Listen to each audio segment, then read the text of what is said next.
সেদিন ফিরছিলাম বোনের বাড়ি থেকে। বোনের বাড়ি থেকে বের হতে বিকেল হয়ে গেল। অন্ধকার হওয়ার আগে বাড়িতে ফিরতে হবে। ইদানিং গ্রাম্যপথে ডাকাতের খুব উপদ্রব। শর্টকাট জঙ্গলের পথ ধরলাম, তাড়াতাড়ি বাড়ি পৌঁছানো যাবে। এই শর্টকাট করতে গিয়েই পড়লাম বিপদে। শুধুমাত্র এই ব্যাপারে নয়, সব ব্যাপারেই দেখেছি শর্টকাটে কাজ করতে গেলে যত বিপত্তির উৎপত্তি হয়, আজকেও তার ব্যতিক্রম হলো না। কিছুক্ষণ জঙ্গলের পথ ধরে কিছুক্ষণ নয়, অনেকক্ষণ জঙ্গলের পথ ধরে চলার পর বুঝতে পারলাম পথ হারিয়েছি। জঙ্গলই শেষ হচ্ছে না, বরং ক্রমেই জঙ্গল গভীর হচ্ছে। এদিকে ইতিমধ্যেই অন্ধকার নেমে এসেছে। অন্ধকারে পথ চলতে অসুবিধা হচ্ছে। হাতে কোনো টর্চও নাই। এখন ডাকাতের ভয়ের থেকে আর এক ভয় মনের মধ্যে উদিত হয়েছে। সেটা হলো আবার ভূতের ভয়। চারিদিক অন্ধকার, মাঝে মাঝে ঝিঝি পোকা আর শেয়ালের ডাক। জঙ্গলে আমি একা, কার ভয় লাগবে না বলুন? যতই সাহসী লোক হোক, বুকটা একটু ছ্যাঁত ছ্যাঁত করবে, গাটা একটু ছমছম করবেই। কতক্ষণ এভাবে চলেছি জানি না। হঠাৎ অন্ধকারে একটু আলোর আভাস পেলাম। দেখলাম দূরে একটা বাড়ি আছে মনে হলো। সেই বাড়ির ভিতরের থেকেই আলোটা আসছে। মনে একটু সাহস পেলাম, যাক, বাড়ি আছে মানে মানুষও আছে, একটু আশ্রয় তো পাওয়া যাবে। কিন্তু এগোতে যে পা থেমে গেল। বাড়িটা যদি কোনো হানা বাড়ি হয়, না, যাওয়াটা ঠিক হবে না।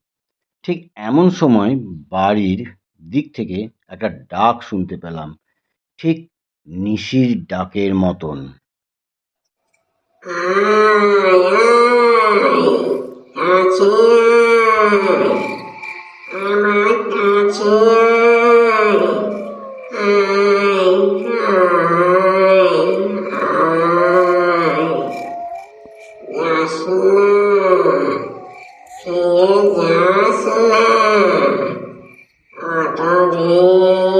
তোর পথ চেয়ে বসে আছি, আয় আয়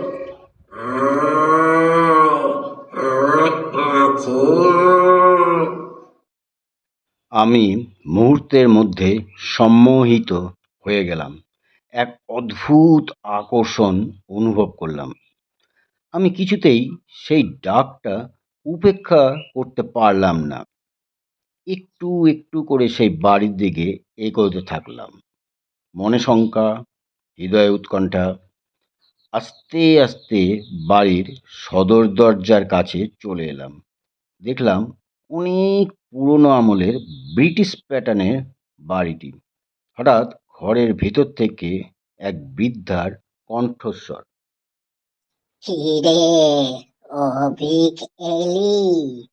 আয়, কতদিন তোর জন্য অপেক্ষা করে আছি।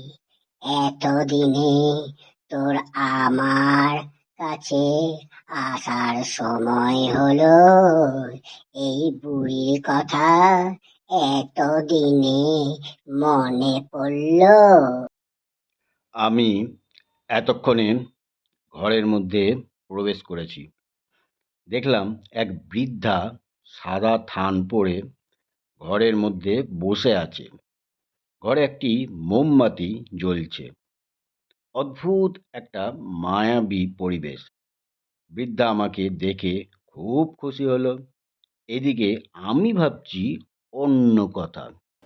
এই বৃদ্ধা আবার নিশি পেতনি নয় তো? সেই মুহূর্তে বৃদ্ধা আমার গায়ে হাত রেখে বললেন, "বোস, আমার পাশে বস। তারপর আমার গায়ে স্নেহের হাত রেখে পাশে বসালেন। এতক্ষণে আমি একটু স্বস্তি পেলাম। যাক, ভূত পেতনি নয়, এই হাতের স্পর্শ আমি বহুদিন পাইনি। ঠিক যেন আমার ঠাকুমার হাতের স্পর্শ। আমি বৃদ্ধাকে আমার ঠাকুমাই মনে করলাম। ঠাকুমা তখন আমাকে বললেন, শোন বাছা, আমি তোর জন্যই অপেক্ষা করে আছি। তুই কবে আসবি? আর আমি এই বাড়ি, এই বাগান তোর হাতে তুলে দিয়ে একটু শান্তি পাবো। এইবার তোর হাতে এই বিপুল সম্পত্তি তুলে দিলাম। এবার থেকে তুই এই সম্পত্তি সামলাবি। এবার রাত্রি অনেক হলো, কিছু খেয়ে শুয়ে পড়। সকালে উঠে যা করার তাই করবি। আমি যথারীতি শুকনো কিছু খাবার খেয়ে বিছানায় শুয়ে পড়লাম। শুয়ে শুয়ে ভাবছি, আমি তো বৃদ্ধার নাতি না, তাহলে আমি কেন এই সম্পত্তি গ্রহণ করব? বৃদ্ধা ভুল করছেন। যা হোক, সকালে উঠেই আমাকে সব কথা খুলে বলতে হবে। এই রকম নানা কথা ভাবছি। ঘর অন্ধকার। হঠাৎ আমার মাথার কাছে কিছু খসখস আওয়াজ পেলাম। মাথায় উপরের দিকে তাকিয়ে যা দেখলাম, তাতে ভয়ে আঁতকে উঠলাম। দেখলাম দুটো চোখ অন্ধকারে জ্বলজ্বল করছে, আর সমস্ত সাদা। আমার চিৎকার শুনে বৃদ্ধা আমার কাছে এলেন। সব শুনে বললেন, ও, তুই ভয় পেয়েছিস? ও আমার পোষা কুকুর, খুব ভালো, জানিস তো, কাউকে কামড়ায় না। তুই ঘুমো, হ্যাঁ? এই বলে তিনি চলে গেলেন। তারপর আমি কখন ঘুমিয়ে পড়েছি জানি না। সকালে ঘুম ভাঙলো অনেক বেলায়, কিন্তু উঠে যা দেখলাম, দেখলাম আমি এক পরিত্যক্ত বাড়ির পরিত্যক্ত নোংরা ঘরে দাঁড়িয়ে আছি। রাতের সেই দৃশ্যগুলো চোখের সামনে ভাসছে। আমার আর বুঝতে অসুবিধা হলো না আমি কোথায় এসেছি। তাড়াতাড়ি করে ঘর থেকে বের হয়ে চললাম আমি আমার নিজস্ব বাড়ির উদ্দেশ্যে।